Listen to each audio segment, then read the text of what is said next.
Hello and welcome to another episode of Bare Bones Wargaming, a show with no bells, no whistles, no frills, just a man, a camera, and his game. This episode. Now, I mentioned to you last time that, in about a week or so, I thought I'd be doing my last video, probably for the year, of my best and worst to me. And when I realized and thought about what I was going to be playing here in the next couple of weeks, what I'm interested in right now, I realized that before the end of the year I'm probably not going to play anything new, because most of the stuff that I've done either pre-order or Kickstarters on that was supposed to be here, like Race to Moscow or Conquest and Consequence, which my understanding is stuck on a boat right now, was supposed to be shipping out here sometime before the end of the month. Since I'm not going to have any of those things in my hot little hands, I figured I'd go ahead and share my list of best and worst for this past year, new to me, because I just didn't see anything. Mostly, I think what I'm going to be doing here between now and the end of the year is mostly Frederick the Great stuff, because I'm enjoying studying old Fritz right now and reading Duffy's book from the mid-'80s about military life of Frederick the Great, I believe is the title of it. Anyway, through the First Silesian War. It's pretty good. It's detailed. The maps are really good, by the way. If you've never read the book and you're interested in Frederick the Great, you should check it out. The maps are really good. Anyway, I digress. So I figured what I'm going to be doing here is, well, what you see blank here is going to be transformed into Kunersdorf here before too long. And then, of course, my favorite game on the 7 Years' War, the Great Crisis of Frederick the Great, which I originally shared with you guys as Frederick the Great and Most Dangerous Time, I believe, was the magazine version from Japan. So, excuse me. So that is what I'm going to be gaming. None of that is new. So I figured I'd go ahead and do my worst and best for the year. Now this year I've played about 30 new games. Some of them have been around for a while. Others have not. So, I figured I'd go ahead and, share them with you, give you some thoughts and ideas. Some of these you'll recognize from earlier in the year. Some of you may not, because obviously they never made it to video, if you will. Alright, so without further ado, let's go ahead and start with the bad, and then we'll get to the good. Now, a couple of the worst to me, and I just wanted to say first what the worst to me is, just keep in mind the caveat that these are games that necessarily may not be ones that I think are god-awful, Oscary, but these are ones that maybe just didn't click with me for some reason. And, when I give you my thoughts and feedback on them, I'll gladly go ahead and do that. So, alright. So without further ado, we'll start with the worst. Now, the worst list is only 7, because, again, there's not a whole lot of games that I buy, and I'm just like, what did I do? So, yeah. Alright, so let's kick this off here with my phone, my little stand there. And we're going to start off with a game that I know a lot of people like, but it just didn't click for me. And that is Tank Duel from GMT Games. Tank Duel is a tactical game. It's well thought out, but, and again, sometimes some of these games are just, no matter what, can't really make them really good solo games. You can't play it by yourself very well. Tank Duel may very well fall under that category, because quite frankly, I tried it. I've always been interested in tanks since I was a kid. When I was in elementary school and stuff, my friends were talking about different things with cars and their dad's cars and stuff, and they knew more about cars than I ever could dream of. But then again, I knew more about tanks. I could tell you more about a T-34 than I could tell you about a Chevy Cavalier, for example. So, anyway, despite that, it didn't click for me. I found it boring. I'm not sure if it was just the card play. Again, it was kind of tough to play solo, but I've made other games work solo. There's a few along the lines, and I did a video about that, games that are almost impossible to solo. So, like I said, it's well thought out. I just found myself bored. And again, I know I'm not the world's greatest tactician. Maybe that plays into it also. But I just you know, after I played it a couple of times, you know, my final reaction was, eh. So, yeah, so Tank Duel ends up being my number 7 least favorite game of the year. Another game this year that I had high hopes for, and I intend to come back to because this is a game I'm actually willing to work on because I think it has more potential, is this one here, 8th Air Force, from Fortress Games. Now, I heard about this, Board Game Geek. I've always been interested in a good strategic air game. I have a number of them, like B-17 Flying Fortress Leader, among other things. Somewhere buried here is the old Luftwaffe, things of that nature. This game is interesting. The biggest problem I had with this game was the rules, especially, and this confounded a lot of people, I discovered on Board Game Geek, especially when the rules start out and are talking about when you're getting new units for the 8th Air Force, you know, you take them from the dead pile. Well, most of us wargamers, you know, we think the dead pile is units that have already been destroyed, been reduced beyond cohesive capacity, etc. But it actually just meant the whole group of units you have that have not been in play yet. So it took a little bit to figure that out and kind of hammer that out, and it was confusing. There's some other things that were kind of confusing too with the game, and it just was a lot of work for the reward. It was intriguing. Like I said, I am going at some point to go back and kind of work on it because I am intrigued enough, but it definitely was not a good experience. As a result, I did not buy the companion game, which is the 20th Air Force. Now, that being said, I understand, if I'm not mistaken, Fortress Games is a fairly new company. They just produced, and I decided to take a chance based on the topic, they just produced a Kickstarter and are trying to get out the door as quick as they can find something with cardboard is in short supply. Not cardboard, another word. Anyway, but they did a Kickstarter with Save South Vietnam and Save Afghanistan, and I believe that was the name of the two.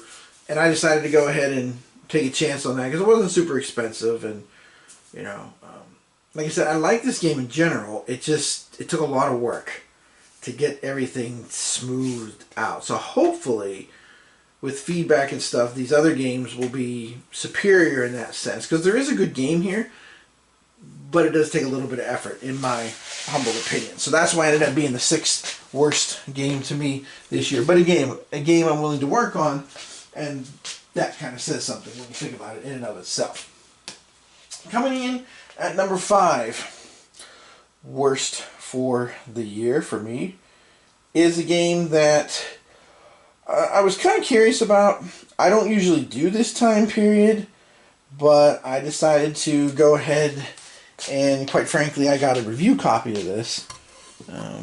And that is one that kind of has dropped in my estimation and opinion of it, and that is Saladin, which is made by the same company that Shakos, that makes the Napoleon games, Napoleon 1807, 1806, both of which I have, both of which I love, and the Napoleon 1815 game is supposed to be coming out. Hopefully the 1813 game won't be too far behind, because in my personal opinion, that is the most fascinating campaign of the Napoleonic Wars. Again, just my personal opinion. But Saladin was, it was okay. It is very much has a similar format and feel to like Waterloo, the W1815 game. But I guess, again, it was a game that after I played it, the first few times I was kind of like, okay, this is cool. But then when I played it a few more times, I was like, it just feels, and I think this is part of the reason I really haven't played W1815 a whole lot either, after the first time I got my hands on it, is it just feels a little too scripted, a little too boring. There's not a lot of flexibility. For me, if I'm going to do a set-piece battle game, like, for example, you know, Gettysburg, you know, I like to have the flexibility to move units around and try different things on the battlefield itself, rather than have it a little more scripted. And this is a little more scripted. There's not a whole lot of maneuvering here.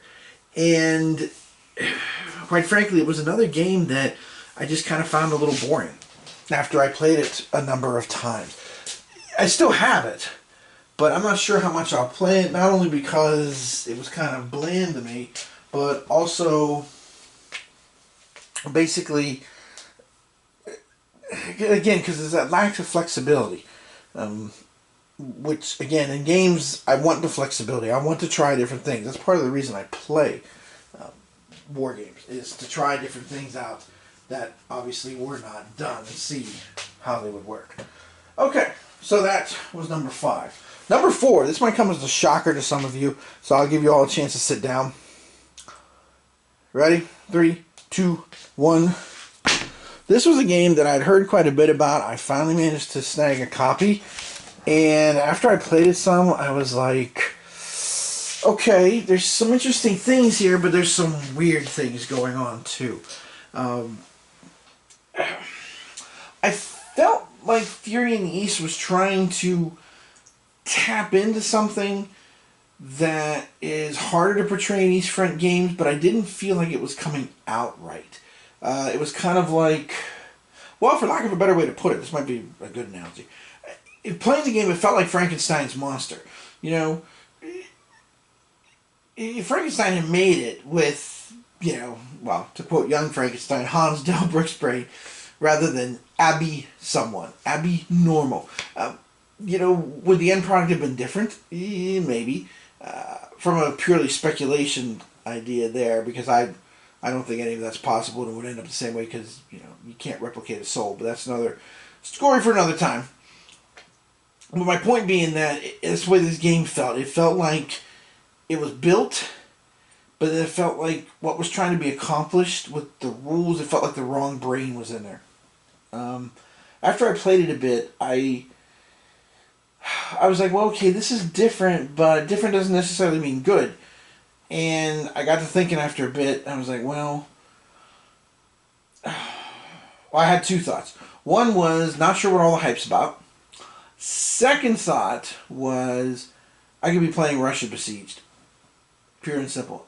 Something that I feel is a little better representation, although I'll have more to say about that here in a bit, than this. So it just didn't click with me, because it just didn't quite feel right. It felt like something was off. Like when you wake up one of those days and you're like, I can't put my finger on it, or you're like in a situation and you're kind of nervous because you're like, something's not right here, but I can't quite put my finger on it. That's the kind of way I felt about this after I played this game.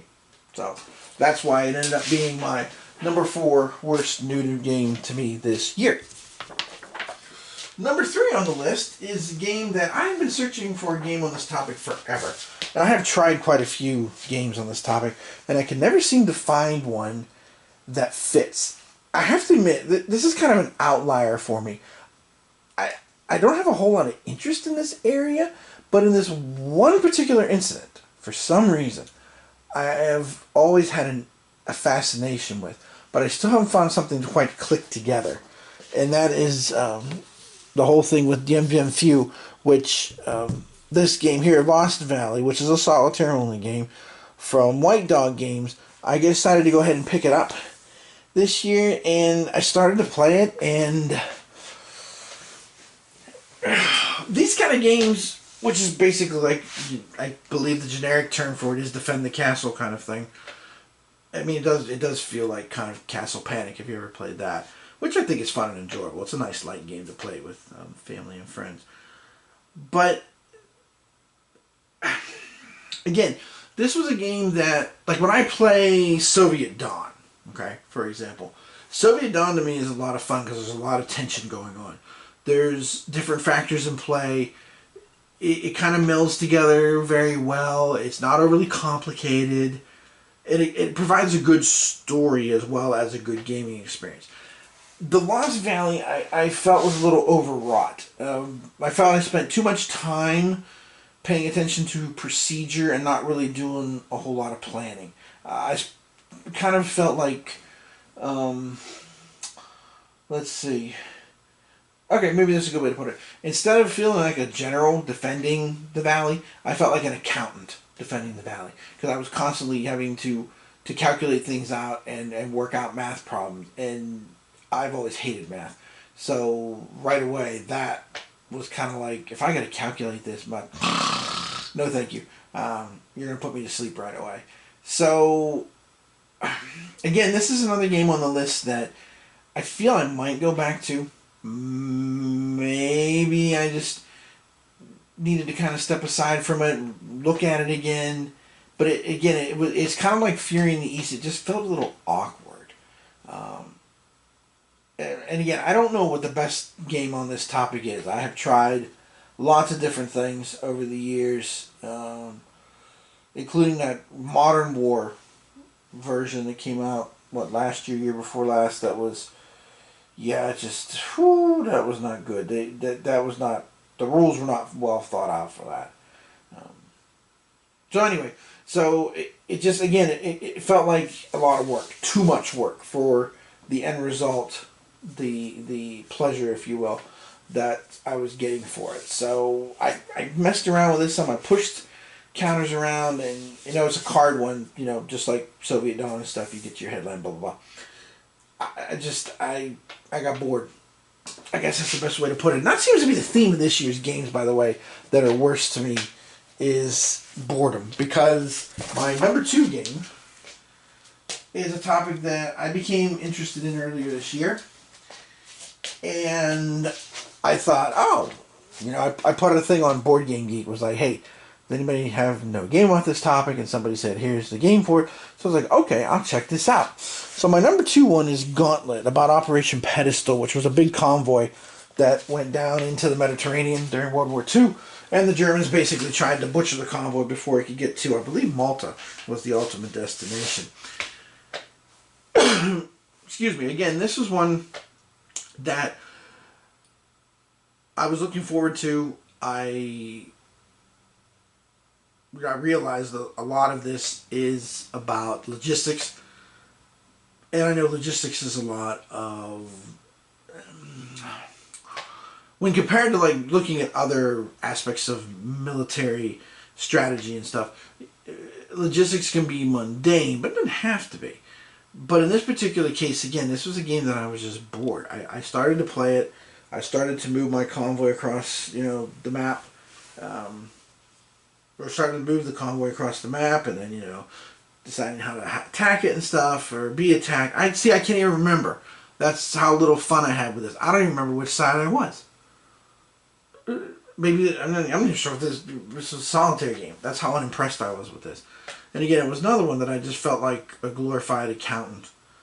And I was like, yay. I mean, again, I know there are certain limitations. There's, some quote I read years ago that was like, the problem with war is when it's not scaring the shit out of you, it's boring you to death. I don't know how true that is. I'll leave that up to some of you to comment on, because I've never served or spent time in the military, despite all my interest. But bad back will do that for you. But anyway, my point being that it was boring. It just felt tedious, and yeah, it's yeah. So anyway, so that was my number 2 game of the year. And my number 1 game was a game that I was very disappointed in, because I spent quite a bit of time looking for this. And when I finally got a hold of it and started to play it, it was another one that just kind of fell flat. And I was like, this just isn't that much fun. And part of the problem I felt was the amount of options with cards and stuff just wasn't there. And that is Democracy Under Siege. Again, this one I did do some homework on. I looked at it, I checked it out, I read some things about it. I was kind of like, okay, this looks interesting. Twilight Struggle meets, the pre-war period. Okay, fine. But again, it was just, when I started to play it, and again, this might be one of those games that It's just very difficult to solo. But as you guys know, I have created a solo system for Triumph and Tragedy, so which is a game that is very difficult to solo. But I have a blast with it every single time. But I was unable to do that with this. And again, I felt it was just me a bit too scripted. I felt it was rather overwrought. It could have been simplified more, streamlined more in what it was trying to do. More like, quite frankly, Twilight Struggle. And it just didn't work for me. Yeah, I just didn't enjoy myself in the end. I worked at it for a while too, because I really wanted to like this game. And in the end, I got to the point again where just not enough fun for the time I was investing. So, I gave up on it, at least for now. Maybe I'll go back to it. Maybe not. A number of these games, of course, will be on the chopping block, if you will. And, of course, as you can tell from Tank Duel, I already sold off. And Saladin, I have somewhere tucked away because since it was a review copy, I didn't get it in like a box. So, yeah. Okay, so there you go. That's my top 7 worst, to me, games of 2021. Alright, let's move on to the fun stuff now. The 10 best games new to me for 2021. Alright, let's start off with a game that actually came out late last year, but I did not get a chance to get it to the table until this year. And that is, number 10, best to me for this year, is, Black Swan by Vento Nuovo Games. I've enjoyed this as a nice, strategic game of World War II in Europe. I like how it flows. I like how the combat system works. I like how it really emphasizes the grand strategy aspect of things. You have to figure out your economics, building up your forces, compared with executing operations and stuff. Getting the blitzkrieg markers, which in effect gives you an extra activation for your turn. I enjoyed all of that. The spaces were nice and big. I felt like the rules overall were pretty good. There were some things that needed to be hashed out, and were, quite frankly, on Board Game Geek. Sometimes in, quite frankly, not always the nicest way. But I was intrigued enough that I volunteered to be a playtester for the companion game, which is supposed to come out here in early 2022, I think around March, for called Orange Swan, about the Pacific Theater, which I really enjoyed also. Again, for some of the reasons that I already articulated here with Black Swan, just being able to emphasize the grand strategy and not have to get bogged down in things. The one thing that I really didn't like, and part of the reason why it's at number 10 instead of being higher, is that it's not as much of a sandbox game as I would like. There are a lot of rules that basically restrict you and push you towards the World War II narrative. Like, for example, there's rules concerning the Nazi-Soviet pact, areas that have to be garrisoned, things of that nature. It just assumes that, the Baltic states are going to fall under Soviet sway. But at the same time, countries that are considered to be permanent neutrals that can't be invaded, like Turkey, they actually have resource spaces in them. Because when I noticed that at first, I noticed that about Spain too. Had a Blackadder moment. Hang on, because I was like, wait a minute. I thought these guys can't be invaded, and of course, then it come to find out, it's for future variants and things like that. Which, to me, if you're gonna make a game like this, you might as well just go ahead and do everything out of the what do you want to call it? The starting block. So the fact that it's scripted. Now I know some of you will argue, well, you still have trade choices to make, emphasis on the Mediterranean versus other things, or emphasis on the wolf packs. That's true. That's true. You could delay Barbarossa, but everything I've read has convinced me, to my satisfaction, that actually the Germans striking in 1941 really was the perfect time to hit the Soviet Union.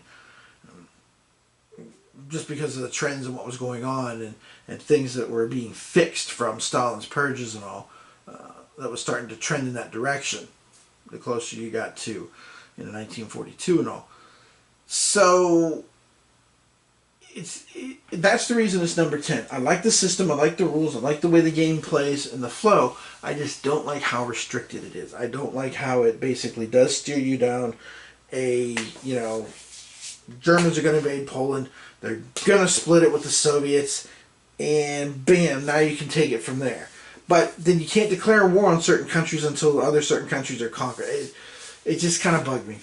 So that's the reason why it's number 10 and not higher, is the limitations of the game is what really kind of sours it for me. Although, again, I have played it a number of times and I have enjoyed the strategic narratives that I've had with the game. So that's my number 10 best new to me for this year. Number 9 on the list is a game that covers a topic that you really don't see covered very much. And this is from Fort Circle Games, The Shores of Tripoli. I enjoy this because it's a nice light war game. It's mostly card driven. Pretty straightforward once you get the hang of it. The gameplay really is in the cards. It is a bit scripted, which again is why it's towards number 9. But at the same time, there's enough variety, enough flexibility in the boundary lines that are created to make each play fun. It does come with a solo system, which of course is a plus. My wife played this with me, and she enjoyed playing it, so that's another plus. I mean, my wife is not a war gamer. She's a gamer.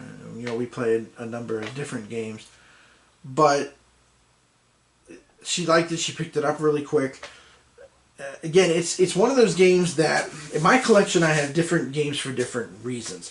And one of the things I have are ones that when I'm kind of in that gray area, that limbo area where I can't decide exactly what I want to game next.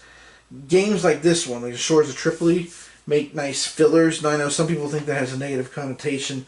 I don't think it does. I think a filler game, it can be, and in some cases is, just as good as a quote-unquote regular game, because it does serve a great purpose. It's something fun to play, something light to play, in between, your heavier things. So, but I did like the flow of it. I did like the feel of it. I liked that it played pretty quick. It is again a topic that you don't usually see covered with war games, and it was a nice first effort by this company. I'm not sure if they published anything else yet or not. I know they were discussing doing so, but I did really enjoy this game quite a bit. Hence why it made the list. Although again, since it is a little bit on the lighter side, it is a little bit scripted. Not completely, but a little bit scripted. That's why it ended up being number 9 on my list.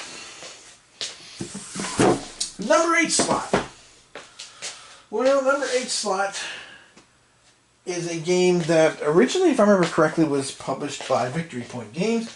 Got the deluxe treatment from Worthington Games, again, if I remember correctly here, because I played it way early this year. Yep. And that is a magnificent style about Pickett's Charge. Now, I'm not a big U.S. Civil War gamer anymore. I used to be. I used to have all the great campaigns of the American Civil War. I had the Glory Series. I had all that stuff.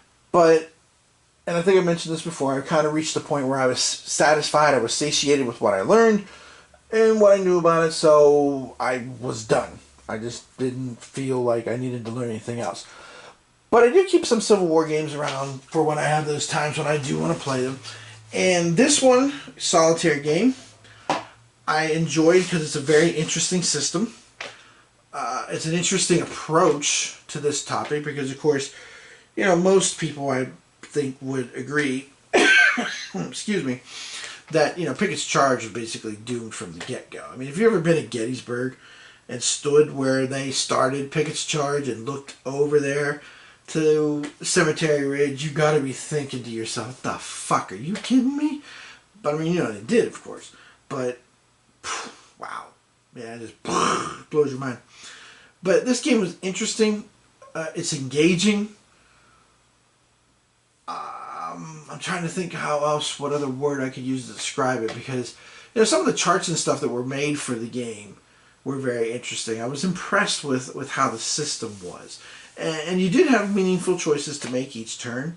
You had to figure out, how to keep your line together for that time period, and the tactics and all that stuff. And it's a game that, unlike the real Pickett's Charge, you feel like you may actually have a chance to break the line and to actually win. And the deluxe version that Worthington Games did is very nice. I didn't own the old version, but I have owned other Victory Point games, so I'm familiar with the quality of their components. And this was a very nicely made copy of this. This definitely was a nice deluxe version, if you will. So if you're into Civil War, I would definitely get this game. I think it's a unique system handling a situation that is, again, one of those ones that's difficult to game, and I think it does it very well. It flows very well. It's a lot of fun. It's very unforgiving, which I think most solitaire games, I think they have to be unforgiving to make them challenging and fun.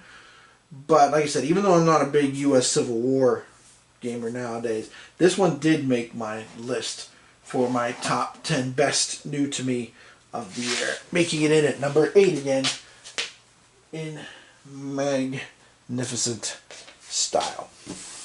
Alright, on to the number 7 slot. Now, number 7 slot is a game that is kind of a sister game to a game I already own that I enjoyed and still enjoy quite a bit. It's a good, again, filler game, which I don't think is a bad word. Filler is not the F word that other people seem to think it is, in my personal opinion. And that is from Hollandspiel, White Eagle Defiant, which is similar to Brave Little Belgium. Again, taking a situation that it is extremely difficult to game and making it engaging and fun and making it victory conditions so that even the Poles feel like they have a chance to win the game.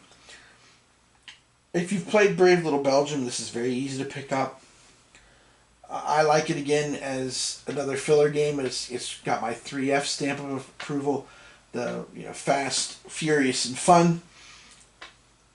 And again, it's a topic that, of course, me personally, being partly Polish, I have always been interested in. But again, it's one that's extremely difficult at times to portray and simulate. But I think this game does a nice job using a similar system to Brave Little Belgium that is good and is also, it doesn't feel lopsided, I guess, because of the way they've crafted things, and of course because they kind of highlighted the issues the German army had with their first time out, so to speak, and used that to their advantage regarding the victory conditions and all. That, I think, ends up creating this good game that is engaging on the topic and is a lot of fun. And I can see myself pulling this out from time to time to play, just like I do with Brave Little Belgium. Again, when I'm kind of caught in between topics, or not so much well, sometimes it is topics, but also between games, when I'm trying to choose a game that I know is going to take me days, a week even to play, versus like White Eagle Defiant might take me a day, maybe a little more than a day, even with the limited time I have with 2 young kids. So number 7 on the list, White Eagle Defiant.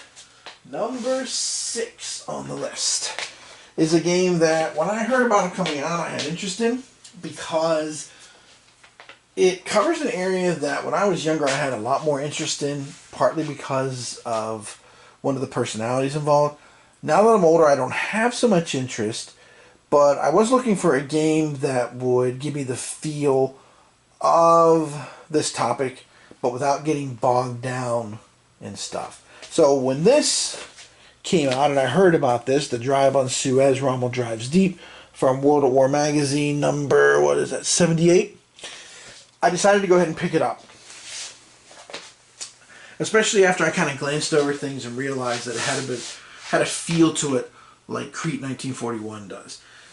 Now, when I was younger, again, like I said, I was very much interested in North African campaign, Rommel. But it's interesting, as an older adult, now that I've kind of gone back and started to read a little bit more about the North African campaign, I am fascinated by the, Rommel, the Desert Fox. There's kind of that mystique and myth with it that, had this coolness vibe and stuff to it. But what I've been reading over the last, a year, 2 years, has really been very scathing. And what I've read has been, basically in a nutshell, has been like Rommel is vastly overrated kind of thing, which I was like, wow, that's interesting. I read Mackessy's biography of Kesselring not too long ago, and that was interesting. The perspective there of Kesselring on Rommel and how those two men interacted and got along, or lack thereof, really. So when I saw this, I thought, this could be a good game for me. Hit the sweet spot, not too complicated, not too light. Again, kind of a Goldilocks, and it was. Again, it's a system that I enjoy. I already know the basics of. So, again, when I saw this, I picked it up, and I was not disappointed. It played pretty much the way I was hoping it would. It does give you a chance to race to, Suez, but it also makes it extremely difficult. So you will need some luck. You will need some breaks, if you will, and you really got to be careful too, because again, the desert, again, another situation that's unforgiving, and so is the solitaire system that is used for the game as well. So for me right now, it's basically my go-to game on North Africa when I feel like I want to be Rommel, and the game used to be Field Commander Rommel, but that game to me, and this is kind of again a little bit of a sidetrack here, but that game to me is not aged as well, in my personal opinion. I know it was the first of those leader series that you had Alexander and Napoleon and such, but it just, like I said, it just feels like it hasn't aged well. But Drive on Suez, again, fills the need in my collection for a North African game that I can get the feel of it, feel like it's challenging, still feel like I have a chance to win, but I know it's going to be a lot of work, which of course was the reality of the situation, without, again, getting into, a billion maps or a billion counters and all that kind of stuff. So Drive on Suez ends up being my number 6 best new game to me for this year. Now, number 5. Number 5 is a newcomer. Literally, it's a, what's the analogy I want to use here? 2 out, bottom of the 9th pinch hitter that kind of stepped in and stole a space from somebody else on the list. I pretty much put this list together, more or less. But when I realized this was going to show up on my doorstep, and I was going to get a chance to try it, I was like, well, let me go ahead and give this a try. Let's see if it can unseat somebody on the list, and it ended up unseating somebody. And not only unseating somebody, but it's moved all the way up to number 5.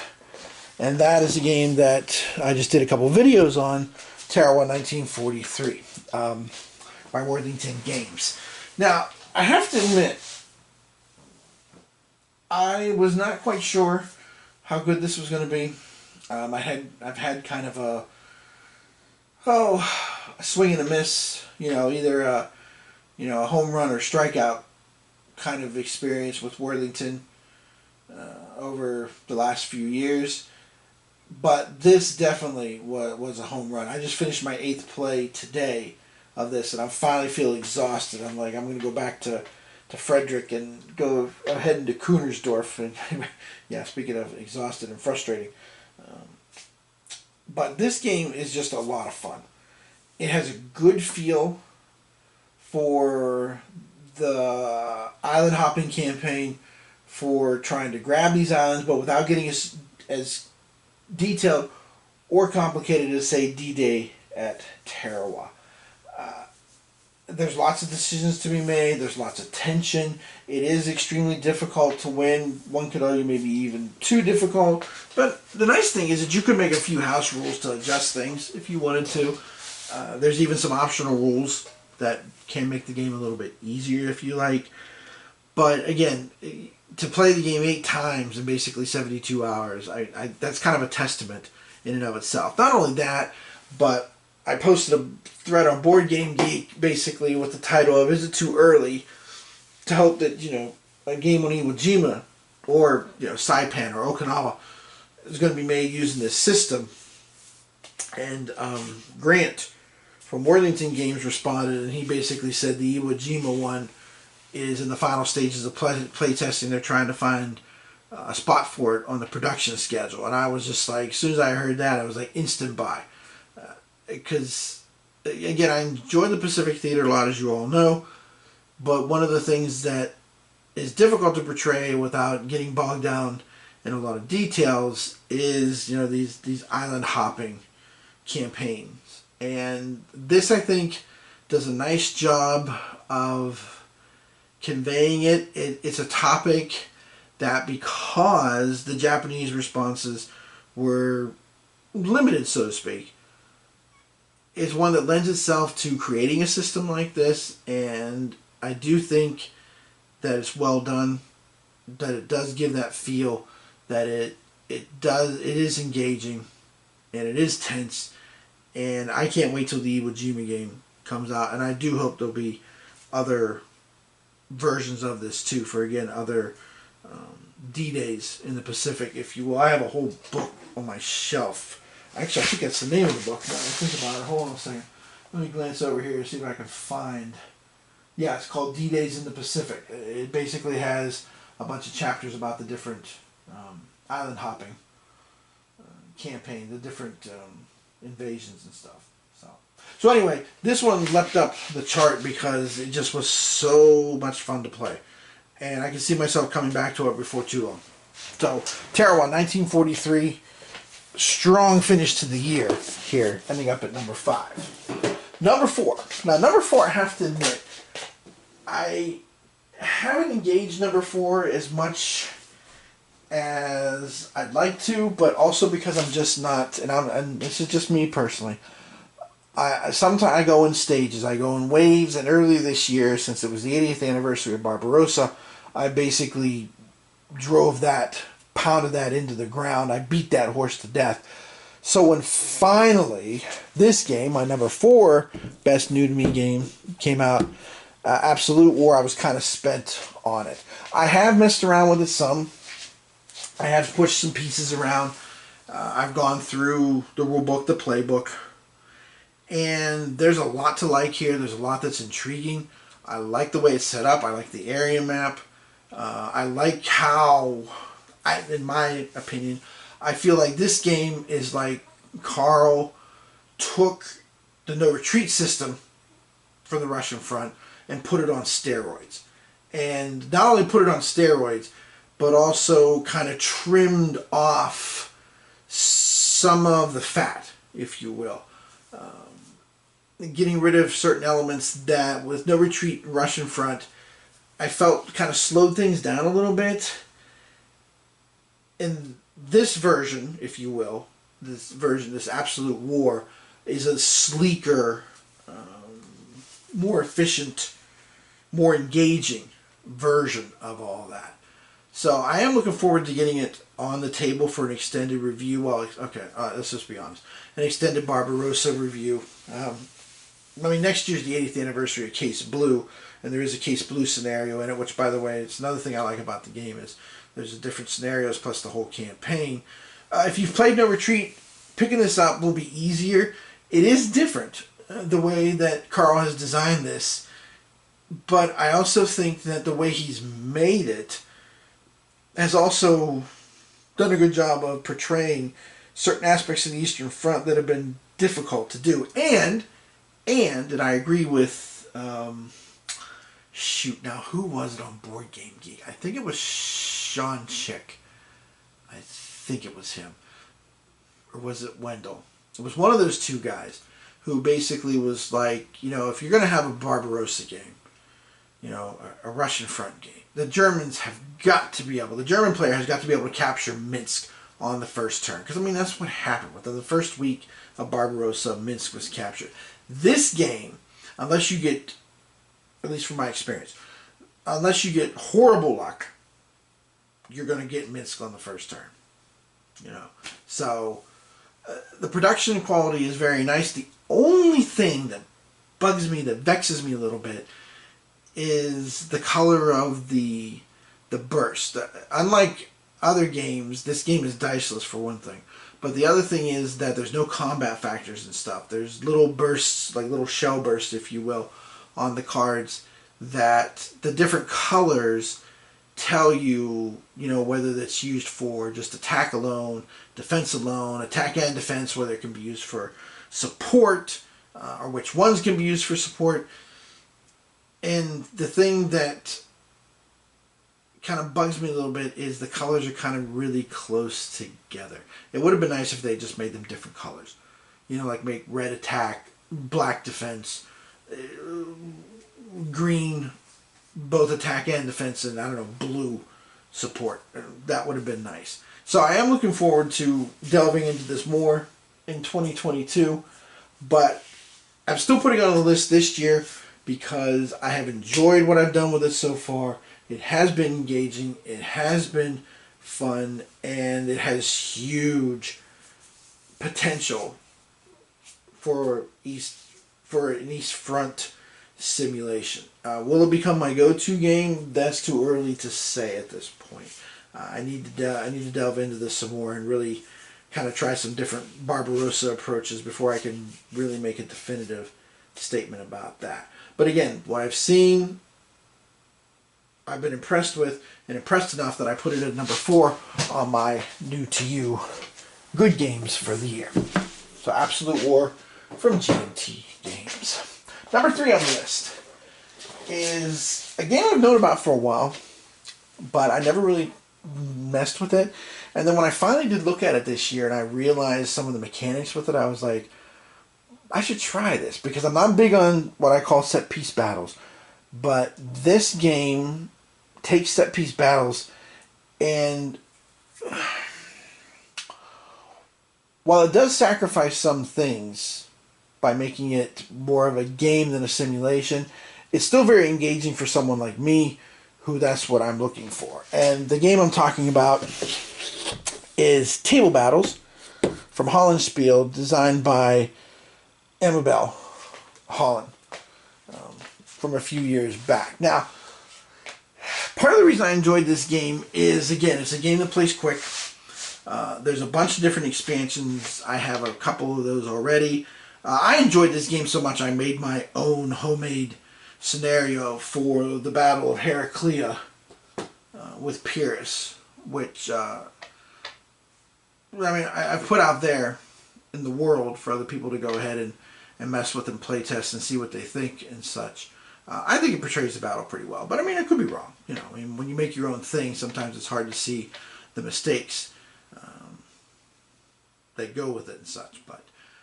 But it plays quick. It has one of my mechanics that I do enjoy a lot, that you don't see a whole lot in wargaming, the dice placement one. Because, you know, you roll dice and you try to match them up with the cards, match them up with the wings, because each scenario has 2 different wings.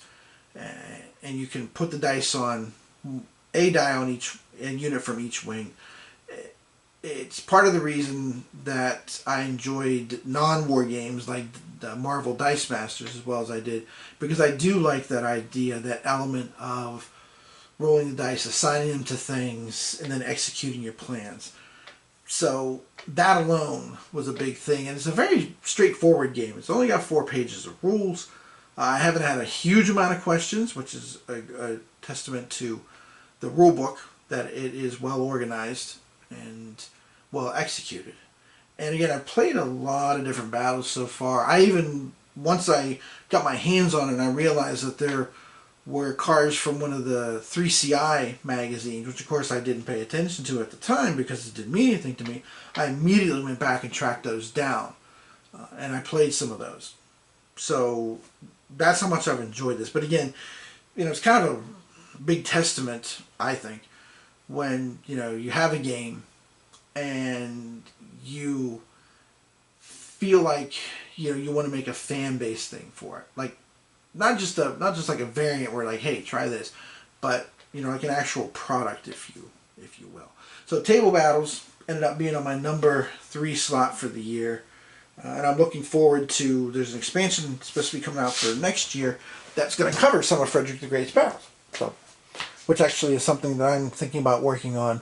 I've been messing around with a school with Pierce, and it's been tough trying to get the right balance to make it work. So it's kind of a work in progress still, because it was such a big battle too.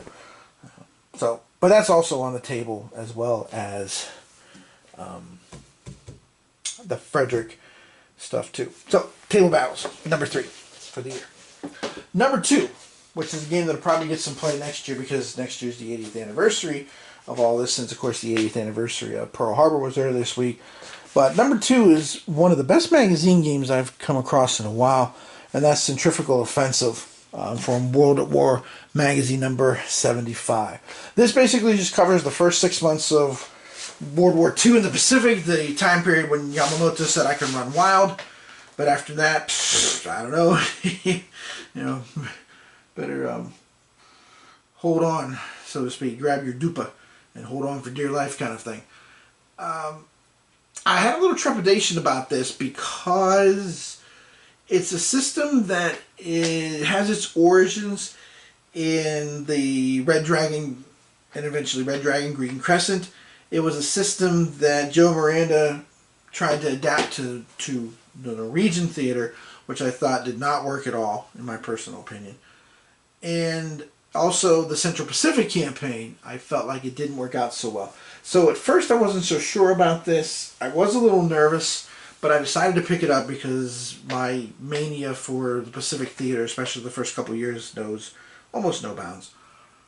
And after reading the rulebook and looking at things, I was very pleasantly surprised at how it played, the feel of it, and things that had been, in my opinion, issues with those 2 previous games had been corrected and fixed to make a very interesting and enjoyable game for the first 6 months of World War II in the Pacific. It is still a challenging game. I mean, it is a solitary game. As the Japanese player, you do, of course, have some advantages, which is to be expected given the geopolitical and military balance of forces at the beginning of 1942. But it's also one that the AI can challenge you in different areas, places that maybe not traditionally were done. But again, to me, a good AI doesn't have to necessarily follow the rails or even follow the quote-unquote best strategy. It just needs to come up with a plan. And I feel like this game does that. And I had a really good experience with this. And I'm looking forward to getting into the table again here, again, as we go into the early part of 2022 with the 80th anniversary, especially with the carrier battles, the 4 big carrier battles of 1942 with the 80th anniversary of those coming up. So this was a lot of fun. You still can end up in trouble. You still can end up with a midway kind of situation if you're not careful, or you get a little sloppy, or you get your victory fever, which by the way is accounted for in the game. So it is one of the best magazine games I've seen in a long time. And actually it's funny because both this one and the issue previous to this one, the Munich War 1938 one, both, in my opinion, both were winners and very good magazine games. Some of the best ones I've seen in quite a while. So, Centrifugal Offensive makes my number 2 slot for the best new game to me of this year. That, of course, now leads us to number 1. Now, the number 1 slot goes to really what's a game system, and a game system that I have been impressed enough and enjoyed enough that I have asked for the other expansions and the annuals for Christmas. So hopefully they'll get here in time. I haven't seen anything yet about it, but we'll see. Who knows what my wife's up to. But she said she hasn't got a shipping notice though either, so who knows? I mean, it's not exactly a surprise. I mean, yeah. Anyhow, I mean, face it, some people are just hard to buy for, and it's better to just get things they like as opposed to surprise them. So my number one game for this year is a game, again, that was late in the year, and I've had a lot of fun with it. I'm about to go back to, and that's the Horse and Musket series of game. In particular, this one here, the Crucible of War, because this is the one that has the battles from the 7 Years' War of Frederick the Great. This is designed by Son Czech from Hollandspiel. I had earlier in the year got my hands on Hold the Line Frederick's War, and that was fun, but this is better. And part of the reason this is better is this system, I think, corrects one big flaw I felt was with the Hold the Line system, which was with the command action points, which is basically what lets you move your units around, order attacks, blah, blah, blah. In the Hold the Line, you get a base number. And again, it's based on how good your leader is. So like, Luther and I just played a little while ago and did a video for you guys. Frederick starts with a base command action point level of 5 because he's Frederick, and the Austrians, because they were basically inept in that particular battle, they only get a 1. And then you roll a die to add to it, the random ones that, can help shape the outcome of the battle. In the Horse and Musket system, it's basically limited to 3 being the most. Depending on what number you read, you can either have anywhere from 1 to 3 points added to your base. So again, Frederick could end up being, 6 to 8, depending on the die roll. The Austrians, of course, could end up being 1 to 4. But here's the thing. The other system, the Hold the Line, it was just a die roll. So like if Frederick rolled a 6, that's 11 command action points. And if the Austrians had the bad luck of rolling a 1, that would be 2. To have 9 extra action points in a turn, or even have, say 4 or 5 every turn, that just, it's almost like why bother to play the game, right? So, but I have enjoyed this. It plays well. It gives the feel without getting bogged down in things. But it's also a nice sweet spot for me, because it's not as light as, say, Memoir 44 or Battle Cry, but it's not as heavy.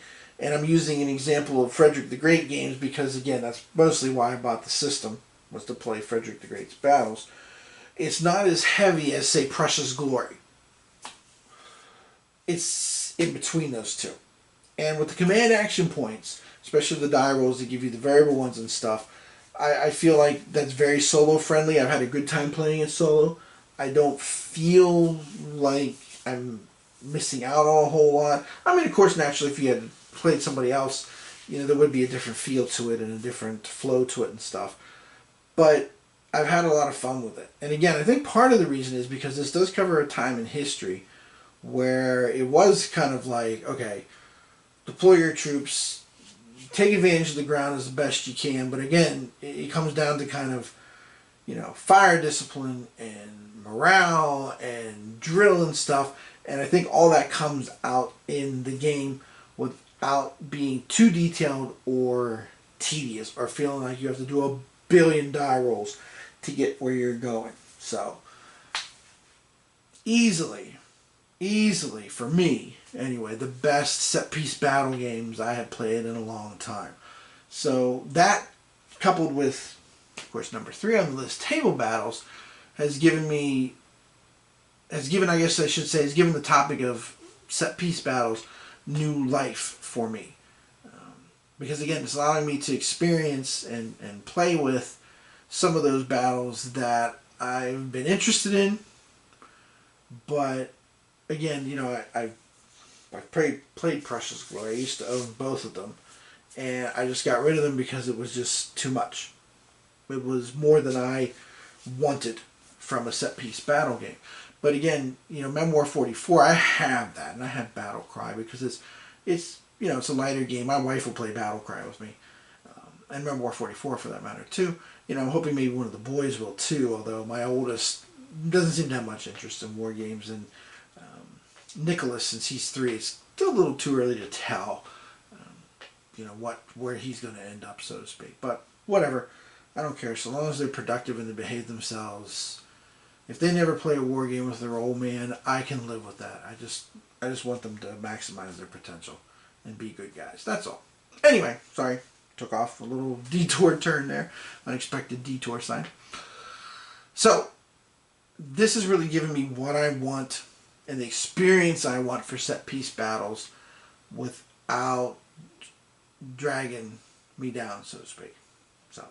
So that's what makes the horse and musket system here, especially again that Volume 3, that Crucible War. Although I'm getting the other ones because there's a number of battles here that I'm interested in that I would like to play around with in the forever future down the road. And this system, of course, again, it plays quickly. It's a lot of fun, and it has specific rules that you can see things evolving from the beginning of the time period. You know, as the box on the left says, the dawn of an era. You can see the difference when you get to Volume 3, the Crucible War, and those changes. The other thing I like about it too is, and this is how the designer Sean Chick, let's try that again. Woo! Sean Chick describes it, is there's optional rules. So if you want to get into facing and things like that, you can. But as he said, you can salt it to taste. You know, if you just want to keep the basic system, which is me, and just enjoy it, you can. If you want to add optional rules and additional rules, even nationality characteristics, you can. It's all up to you. You can salt it to taste, so to speak, and enjoy it. And of course, you know, I mean, at some point I may try the facing, and if I'm like, nope, this is too much, I can just go back to the base game. So that's cool too. So that is my number 1 game of the year that was new to me. Alright. So like I said, this will probably be the last video I'll do for the year because, again, I have a feeling that between this Volume 3 here, I mean, I've already done Lobositz and Luthen, but I mean, there's also still Rossbach. Actually, I did Zorndorf too. But there's Kunersdorf, Torgau, all that stuff is on here still. So, and Volume 1 has Poltava, Narva, Vienna, among other battles too. So, yeah. So I can see myself involved with this probably for the rest of the year. That's why I did the video now instead of waiting to do so. Because again, I have a feeling that the Great Crisis of Frederick II is going to be on the table here pretty soon as well. I guess it's one of the things that always interested me the first time I learned about Frederick was just, you know, here's a guy, the little guy, if you will, racing back and forth from one end of Europe, well, one end of his territory to the other, using, of course, his interior lines expertly to hold off, you know, France, Austria, and Russia. It's just, it's just remarkable. So, it always impressed me, I guess. One of the things that has always intrigued me and drawn me to Frederick was that ability to do that. So, all right, so there you go. There's my 10 best to me and 7 worst to me games of the year. So at some point in 2022, on the horizon, hopefully in the not too distant future, you know, I'll be doing videos about Race to Moscow, Conquest and Consequence, that kind of thing. So, alright, so to all of you, since this will be my last video of the year, to you I wish you all a Merry Christmas, or if you don't celebrate Christmas, enjoy the holiday season with your family and friends, and we'll see what 2022 brings us as we move forward here again. Years keep kind of hitting into high gear for me, especially now that I have kids. now that I can see them grow and change so much over the course of a year, it's made the fact that I'm getting older much more acute and tangible to me. So, but you know, I mean, it happens to all of us, right? Eventually, we all have to end up there. So, as always, this is Tim Korchnoi from Bare Bones Wargaming, saying thanks for watching, and I will see you again in the new year. Honestly, your guess is as good as mine. If Conquest and Consequence manages to ship before the end of the year, there's a good chance that could be the first one in 2022. We'll see. But I can't say for sure at this point in time. So, as always, thanks for watching, and I'll see you next time.